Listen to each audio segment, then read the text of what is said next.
Դատարկաձեռն է Վաշինգտոն վերադառնում J.D. Վենսը Իսլամաբադից։ Դժգոհ չէ, որ 21 ժամ բանակցել են Իրանի հետ, բայց այդ շփումը արդյունք չի տվել։ Իրանը նախընտրել է մերժել մեր առաջարկները, թռիչքից առաջ հայտարարել է Միացյալ Նահանգների փոխնախագահը։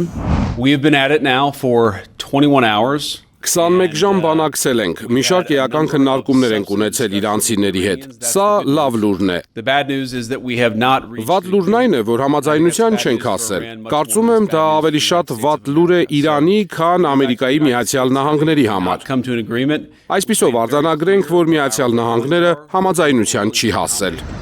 Վաշինգտոնի նպատակն է եղել բետոնե երաշխիք ստանալ Թեհրանից, որ չեն ձգտի միջուկային զենք ստեղծել։ Իրանցի բանակցողները այդպիսի երաշխիք չեն տվել։ But the simple question is, do we see a fundamental commitment of will? Հարցը պարզ է, արդյոք իրանցիները միջուկային զենք չմշակելու կամք են արտահայտում, պարտավորություն են ստանձնում։ Not to develop a nuclear weapon. Not Ոչ միայն հիմա, ոչ միայն 2 տարի հետո, այլև երկարաժամկետ հեռանկարում։ the Iranians. Մենք դա դեռ չենք տեսնում։ Հույս ունենք, որ դեռ կտեսնենք։ But for the long term, we haven't seen that yet. We hope that we will. Մի քանի փուլով է անցել բանակցությունը։ Այդ ընթացքում Վենսը առնվազն 5 անգամ զանգել է Թրամփին։ Մինչ Իսլամաբադում շարունակվում էին բանակցությունները, Վաշինգտոնում արած իր հայտարարություններով ԱՄՆ նախագահը տպավորություն էր ստեղծում, թե նավթով ու գազով բեռնված ամերիկյան նավերն արդեն անցնում են Հորմուզի նեղուցով։ Տեղի է ունենում այն, որ նավակներ են մոտենում եւ ուղղվում դեպի մեր երկիր։ Մեծ գեղեցիկ տանկերներ, եւ մենք դրանք բեռնում ենք նավթով, գազով եւ մնացած ամեն ինչով։ Եվ դա բավականին գեղեցիկ բան է տեսնելու համար։ Իրականում ամերիկյան տանկերները չեն հատել նեղուցը։ Դրանք հետ են գնացել Իրանի զինուժի հարվածներից զգուշանալով։ 10 կետանոց առաջարկ է բանակցային սեղանին դրել Իրանը։ Ըստ իրանական կողմի, ԱՄՆ պահանջներն ավելի քիչ են եղել։ Առանցքային 2-3 հարցերի շուրջ դիրքորոշումներն են խիստ տարբեր եղել։ Իրանի արտգործնախարարության խոսնակի ասելով, անվստահության մթնոլորտ է եղել, չնայած Պակիստանի ջանքերին։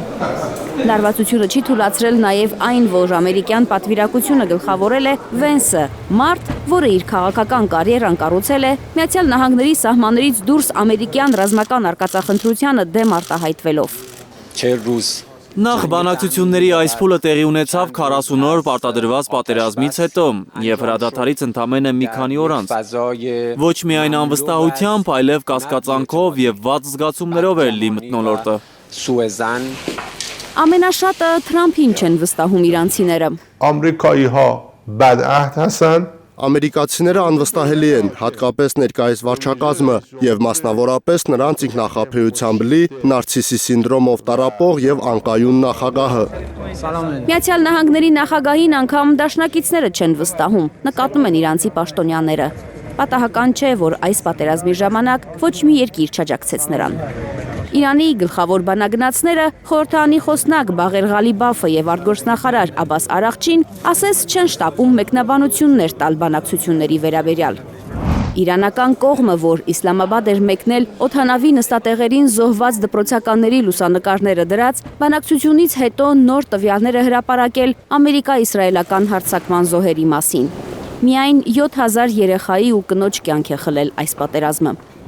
Վերջին տվյալով 18 տարեկանից փոքր զոհերի թիվը 2115 է, նրանցից 124-ի 5 տարին էլ չէր լրացել։ 70-ը 2 տարեկանից փոքր են, զոհերից գրեթե 5000 կանայք են, որոնցից ոչ մեկը որևէ դեր չի ունեցել ռազմական գործողություններում։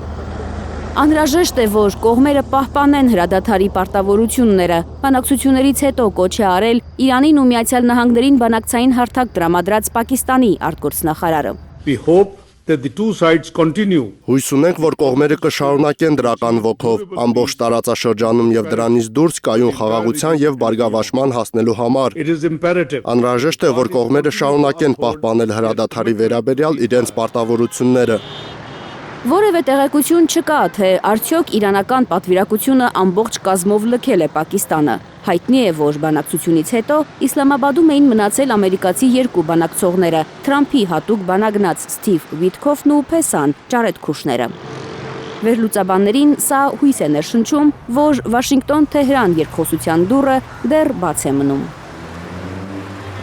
Թերեզա Կադաևչյան, Արմեն Ապրեսյան, Հայլուր։